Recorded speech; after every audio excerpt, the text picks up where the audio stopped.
Hello guys.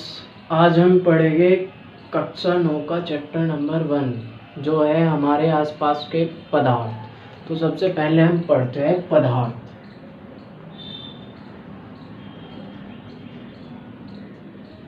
मेरा question है पदार्थ क्या होता है। तो इसके आंसर के लिए हम कहेंगे कि पदार्थ कोई भी वह वस्तु होती है जिसके पास अपना खुद का द्रव्यमान होता है तथा जो स्थान घेरता है, मतलब जिसका कोई वजन हो और वो क्या करता हो, स्थान घेरता हो, तो उसे हम क्या कहेंगे, पदार्थ। पदार्थ क्या होता है, जो स्थान घेरता है और इसमें क्या होता है, द्रव्यमान होता है, वही हमारा क्या होता है, पदार्थ। उसे हम क्या कहते हैं, पदार्थ। अब देखते हैं हम इसके एग्जाम्पल, जैसे पुस्तक, मेज, कुर्सी, ईंट आदि। हम जो कुछ भी अपने आसपास चारों ओर देखते हैं वे सभी क्या होते हैं, पदार्थ। वे सभी क्या होते हैं, पदार्थ, क्योंकि हर एक चीज का कुछ ना कुछ द्रव्यमान होता है, वो स्थान घेरती है। तो प्रत्येक जो हमें चीज दिखाई देती है वो क्या होती है, पदार्थ। उसे ही हम क्या कहते हैं, पदार्थ। अब हम देखते हैं पदार्थ किस किस से मिलकर बना होता है। पदार्थ किससे मिलके बना होता है, जो ये हमारी पुस्तक है ये किससे मिलके बनी, ये जो मेज है वो किससे मिलके बनी। तो अब हम क्या देखेंगे, पदार्थ छोटे छोटे कणों से मिलकर बनता है। इन कणों को अणु कहते हैं। अणु, प्रत्येक पदार्थ छोटे छोटे कणों से मिलकर बना होता है। इन छोटे छोटे कणों को हम क्या कहते हैं, अणु। पदार्थ के अणु। अब हम देखते हैं पदार्थ का वर्गीकरण। पदार्थ का वर्गीकरण, इसका मतलब है कि पदार्थ को हम कितने प्रकार से बांट सकते हैं। तो पदार्थ को हम दो आधार पर बांटते हैं। एक तो उसके भौतिक अवस्था के आधार पर, भौतिक अवस्था के आधार पर। तो पदार्थ को हम कितने प्रकार से वर्गीकृत करते हैं, दो। नंबर 1 भौतिक अवस्था के आधार पर, नंबर 2 रासायनिक संगठन के आधार पर। भौतिक अवस्था क्या होती है, मतलब कि कोई वस्तु ठोस है, द्रव है या गैस है, ये तो होती है हमारी भौतिक अवस्था। रासायनिक संगठन बताता है हमें कि कोई भी पदार्थ कितने तत्वों से मिलकर बना है, कितने कणों से मिलकर बना है, कितने अणुओं से मिलकर बना है। ये जानकारी कौन देता है, रासायनिक गुण। तो भौतिक अवस्था के आधार पर होते हैं 3 प्रकार के, ठोस, द्रव और गैस। जो हमारे पदार्थ है वे भौतिक अवस्था के आधार पर कितने होते हैं, 3 प्रकार के। नंबर 1 ठोस, नंबर 2 द्रव, नंबर 3 गैस। ठोस, द्रव और गैस। अभी इनके बारे में हम आगे डिस्कस करेंगे, पहले इसके बारे में लिख लें। रासायनिक संगठन के आधार पर पदार्थ होते हैं 2 प्रकार के। नंबर 1 शुद्ध और एक होते हैं हमारे मिश्रण। नंबर 1 शुद्ध और नंबर 2 मिश्रण। शुद्ध होते हैं 2 प्रकार के, एक तत्व और एक यौगिक। मिश्रण भी हमारे दो प्रकार के, समांगी और विषमांगी। कितने? दो। रासायनिक संगठन के आधार पर पदार्थ को कितने प्रकार से बांटा जाता है? दो, शुद्ध और अशुद्ध। फिर आते हैं हमारे शुद्ध कितने प्रकार के होते हैं? शुद्ध भी होते हैं दो प्रकार के, नंबर एक तत्व, नंबर दो यौगिक। अशुद्ध जो ये हमारे होते हैं मिश्रण में भी कितने प्रकार? दो, नंबर एक आता है हमारा समांगी मिश्रण, नंबर दो आता है हमारा विषमांगी मिश्रण। ये हम नेक्स्ट चैप्टर में पढ़ेंगे। ये चैप्टर में सिर्फ हम ये पढ़ेंगे ठोस, द्रव और गैस और इनकी अवस्था परिवर्तन के बारे में पढ़ेंगे। ठीक, तो अब हम हेडिंग डालते हैं ठोस। ठोस क्या होते हैं? ठोस सबसे पहले हम इनकी पढ़ेंगे संरचना। नंबर एक क्या पढ़ेंगे? संरचना। तो प्रत्येक जो ठोस होते हैं वे कुछ इस तरीके से होते हैं। जो हमारे ठोस होते हैं उनके जो कण हैं एक दूसरे से बहुत ही पास पास होते हैं।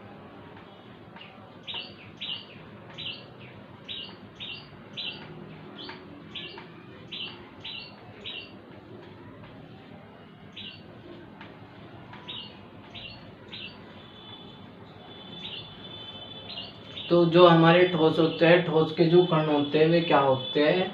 पास पास। ये पूरा तो आ गया हमारा ठोस, ये आगे ठोस के कण। तो नंबर एक हम ये देख रहे कि जो हमारे ठोस के कण होते हैं उनमें एक क्या होता है? एक निश्चित पैटर्न होता है, मतलब वे एक लाइन में होते हैं, रैंडमली नहीं होते। संरचना में हमने सबसे पहले क्या देखा? कण निश्चित पैटर्न में होते हैं। दूसरा होता है कि इनके बीच में जैसे एक कण ये, दूसरा कण ये कण और इन कण के बीच में एक बल लगता है जिसे कहते हैं हम आकर्षण बल। दो कणों के बीच लगने वाले बल को क्या कहते हैं? आकर्षण बल। तो ठोसों के बीच ये आकर्षण बल बहुत अधिक होता है, इसी वजह से जो ये हमारे कण है वे क्या ये रहते हैं, एक दूसरे से जुड़े रहते हैं। ये गति बहुत कम कर पाते हैं इस आकर्षण बल के कारण ही, क्योंकि वो इनको अलग होने नहीं देता। तो दूसरा हमने क्या देखा? कणों के बीच आकर्षण बल अधिक होता है। अब देखो इनके बीच में रिक्त स्थान,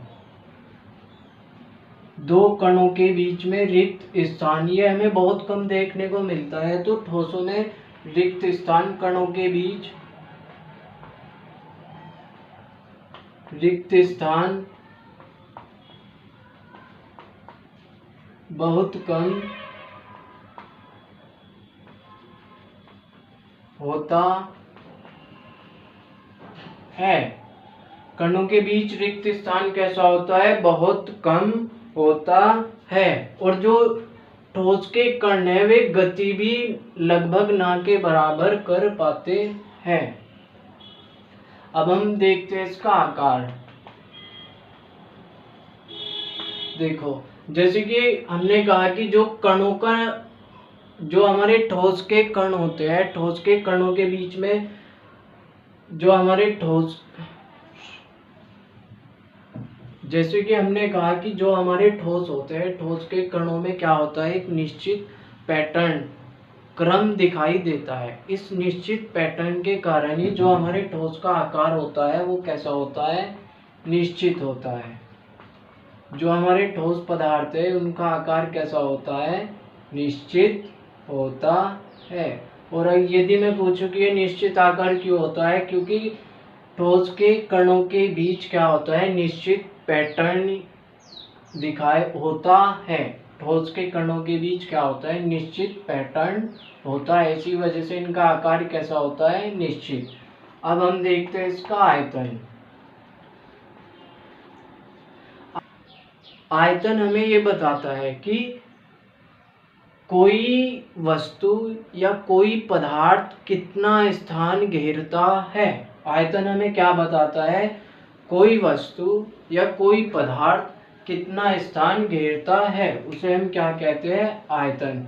तो ठोस है, एक पुस्तक को चाहे यहाँ पे रखो, चाहे यहाँ पे रखो, चाहे कहीं पे भी रखो, जितना पुस्तक है वो उतना ही स्थान घेरती है। ऐसा नहीं होता कि ये पुस्तक इस कमरे में अलग स्थान घेर रही है, आपके कमरे में अलग स्थान घेर रही है। यदि एक पुस्तक है तो वो जितना स्थान इस कमरे में घेरेगी उतना ही स्थान आपके कमरे में भी घेरेगी। तो इनका आयतन कैसा होता है, निश्चित होता है। ठोसों का आयतन कैसा होता है, निश्चित होता है। अब हम देखते हैं घनत्व। जो घनत्व, सबसे पहले घनत्व का फॉर्मूला देखते हैं क्या होता है। घनत्व बराबर द्रव्यमान बटे आयतन, ये घनत्व का फॉर्मूला होता है। घनत्व बराबर द्रव्यमान बटे आयतन। देखो जैसे आयतन बताता है कि वो कितना स्थान घेरता है, उसी तरीके से घनत्व बताता है कि एक निश्चित आयतन में कितना द्रव्यमान होता है। घनत्व क्या बताता है, एक निश्चित आयतन में कितना द्रव्यमान होता है, यह हमें क्या बताता है, घनत्व। जैसे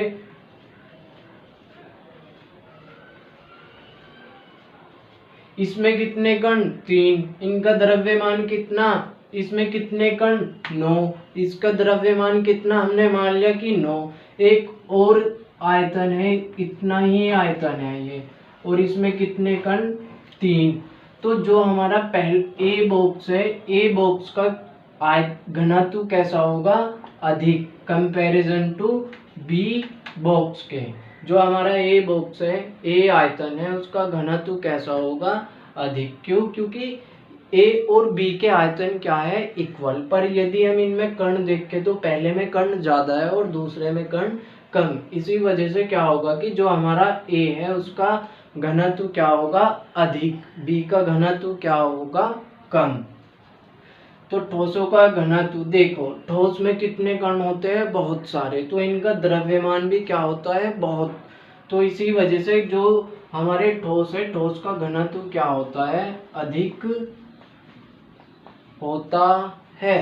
ठोसों का घनत्व कैसा होता है, अधिक होता है। अब हम देखते हैं गलनांक।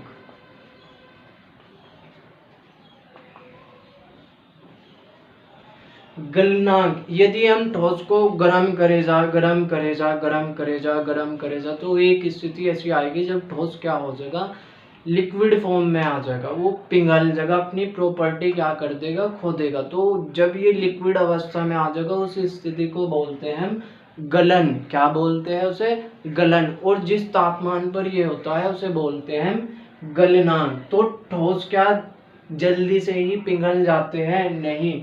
ठोसों का जो गलनांक है वो क्या होता है, बहुत उच्च ताप पर होता है।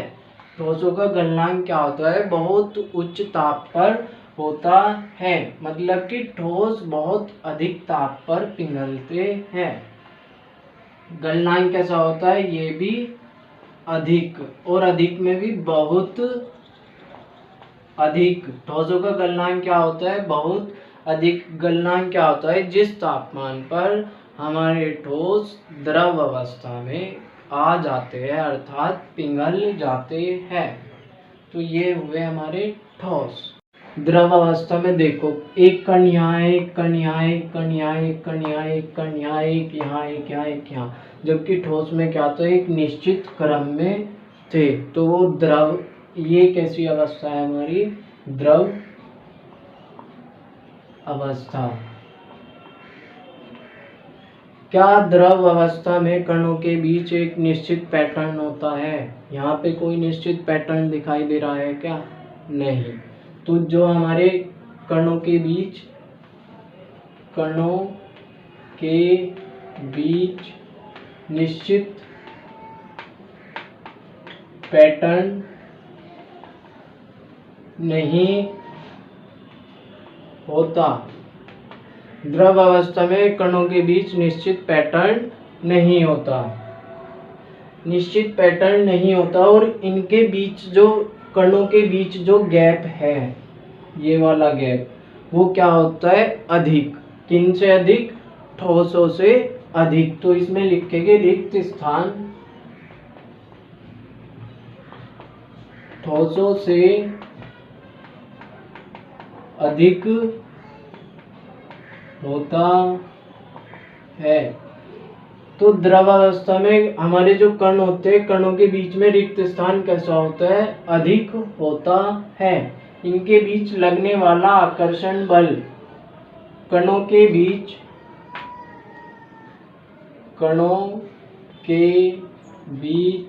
लगने वाला आकर्षण बल कैसा होता है? कम होता है। कम होने की वजह से क्या है कि हमारे मॉलिक्यूल जिधर भी मर्जी हो इधर उधर घूमते रहते हैं, इनमें गति अधिक होती है, जबकि ठोस में ऐसा नहीं था, क्योंकि ठोस में आकर्षण बल कैसा था? अधिक। इसमें एक पॉइंट और पढ़ेंगे क्या, कि कण गति करते रहते हैं, और कणों की गति करने के कारण ही द्रव में कैसा गुण पाया जाता है? इसी कारण द्रव में कैसा गुण पाया जाता है? बहने का गुण। द्रवों में कैसा गुण पाया जाता है? इसी कारण इनमें बहने का गुण होता है। अब हम देखते हैं आकार। क्या इनका आकार निश्चित होता है? कणों के बीच क्या निश्चित पैटर्न दिखाई देता है? नहीं दिखाई देता। तो इनका आकार निश्चित नहीं होता, आकार निश्चित नहीं होता। अब आते हैं हम आयतन पे। मैं आप लोगों से पूछ रहा हूँ कि 1 लीटर पानी है, वो बोतल में है, तो उसका आयतन कितना हुआ? 1 लीटर। उस 1 लीटर पानी को हमने किसी अन्य बर्तन में कर लिया, तो उसका आयतन अब कितना होगा? अब भी 1 लीटर ही होगा। तो क्या आयतन में परिवर्तन हुआ? इधर से उधर करने में आप 1 लीटर दूध लेके आए, दूध लेके आपने जो दूधिया होता है वो उसे मापता है 1 लीटर में और आपको दे देता है। क्या आपके बर्तन में आने में वो 2 लीटर हो जाता है? क्या आपके बर्तन में आने में वो दूध 1.5 लीटर हो जाता है? आप कहोगे नहीं। तो द्रव का आयतन कैसा होता है? निश्चित होता है। द्रव का आयतन कैसा होता है? निश्चित। अब हम पढ़ते हैं घनत्व। घनत्व देखो, अगर हम कंपैरिजन करें ठोस से, तो ठोस में इसी आयतन में कितने अणु थे? बहुत अधिक अणु थे, जबकि द्रव अवस्था में क्या है? इतने अणु नहीं है। तो द्रव अवस्था का जो घनत्व होता है वो ठोसों से कम होता है। क्या होता है? ठोसों से कम होता है। अब हम पढ़ते हैं गैस अवस्था को। कौन सी अवस्था को? गैस अवस्था को। गैस अवस्था में देखो, जो हमारे मॉलिक्यूल है इनका जो पैटर्न है, कणों का जो पैटर्न है वो और बिखरा हुआ होता है, और इनके बीच में जो गैप होता है वो क्या होता है? और भी अधिक होता है कंपैरिजन टू ठोस और द्रव। ठोस और द्रव की अपेक्षा जो हमारी गैस होती है, गैस अवस्था, क्या? गैस अवस्था। गैस अवस्था में जो पदार्थ के कण होते हैं वे क्या होते हैं? बहुत दूर दूर होते हैं। इनके कणों के बीच निश्चित पैटर्न नहीं होता। कणों में निश्चित पैटर्न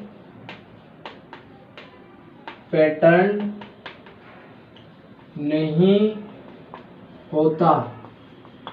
निश्चित पैटर्न जैसे हमने ठोस में पढ़ा था कि ठोस के प्रत्येक कण कैसे थे, इस तरीके से। क्या हमारे द्रव में ऐसे थे? नहीं। क्या हमारे गैस में ऐसे है? नहीं। तो हम निश्चित पैटर्न ये बोल रहे हैं कि वे एक ही लाइन में हो।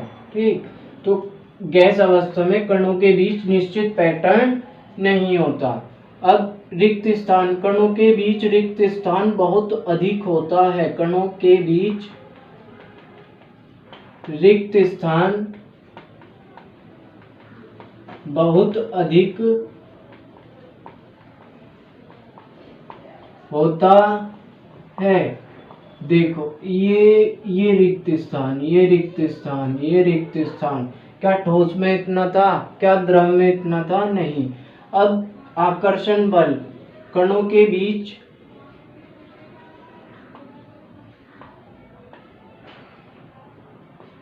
लगने वाला आकर्षण बल बहुत कम, बहुत कम होता है। इसी वजह से जो हमारे मॉलिक्यूल है वे बहुत तेज गति करते रहते हैं, क्योंकि इनके बीच आकर्षण बल लगभग नहीं होता। अब हम देखते हैं आकार। क्या इसके कणों के बीच एक निश्चित पैटर्न दिखाई देता है? नहीं। क्या द्रव में दिखाई देता था? नहीं। तो द्रव का आकार कैसा था? अनिश्चित। इसका आकार, गैस का आकार कैसा होगा हमारा? अनिश्चित। इनका आकार कैसा होता है? निश्चित। इसका मतलब यह है कि जिस भी बर्तन में, जिस भी पात्र में हम द्रव या गैस को डालेंगे, ये उसी का आकार ग्रहण कर लेंगे। अब देखते हैं हम आयतन। आयतन इनका निश्चित नहीं होता। कैसा होता है? अनिश्चित होता है। इसका मतलब यह है कि यदि एक बोतल में गैस है, उस गैस, अब तो उसका आयतन कितना है? एक बोतल के जितना। यदि हम उसे इस कमरे में खोल दे, इस क्लासरूम में खोल दे, तो क्या होगा कि वो गैस हमारे पूरे क्लासरूम में फैल जाएगी। इसी कारण क्या होगा कि उसका आयतन कितना हो जाएगा? जितना हमारे क्लासरूम का आयतन है। तो गैस अवस्था का जो आयतन होता है वो कैसा होता है? अनिश्चित। जिस भी पात्र में, जिस भी रूम में, जिस भी क्लास में या जिस भी सिलेंडर में हम गैस को रखते हैं, गैस उसी का ही आकार ग्रहण कर लेती है। अब हम घनत्व देखते हैं। घनत्व इसका बहुत कम होता है। घनत्व क्या होता है? बहुत कम। इसका मतलब यह है कि बहुत बड़े आयतन में कणों की संख्या क्या होती है? बहुत ही कम। हमारी गैस अवस्था में क्या होता है? बहुत बड़े आकार में भी कणों की संख्या क्या होती है? कम। क्योंकि गैस अवस्था में जो हमारे अणु है, अणु क्या करते रहते हैं? गति बहुत तेज करते रहते हैं। इनके बीच आकर्षण बल बहुत कम होता है, और इनके बीच में जो गैप है, जो ये गैप होता है, वो क्या होता है? बहुत ही अधिक होता है। तो इनका घनत्व क्या होता है? बहुत कम।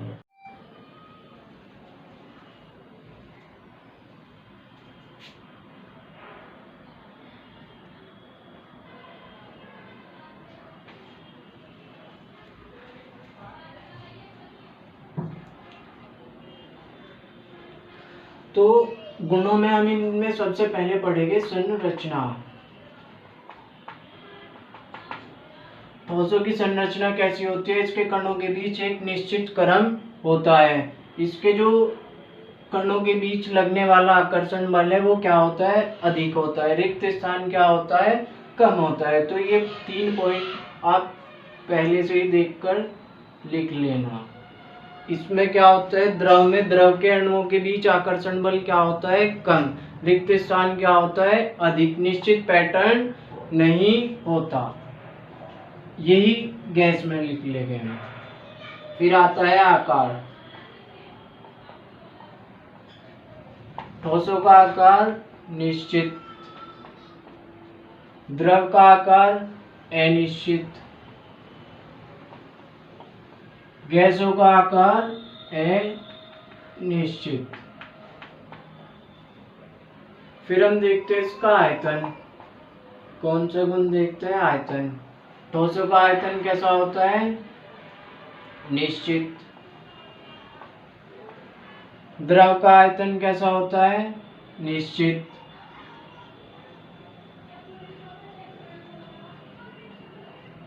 गैसों का आयतन कैसा होता है?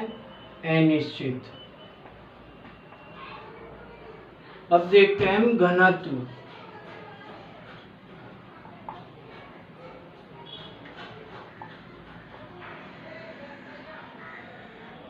ठोसों का घनत्व सबसे अधिक,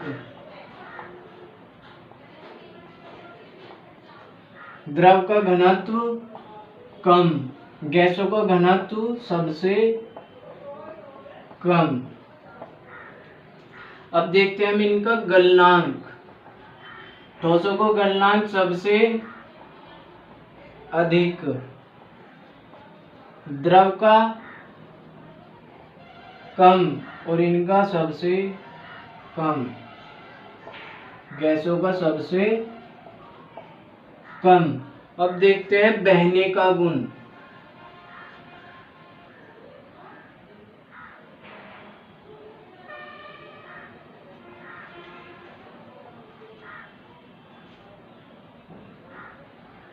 अब देखते हैं गलनांक। गलनांक में ठोसों का सबसे अधिक, द्रव का कम, गैसों का सबसे कम।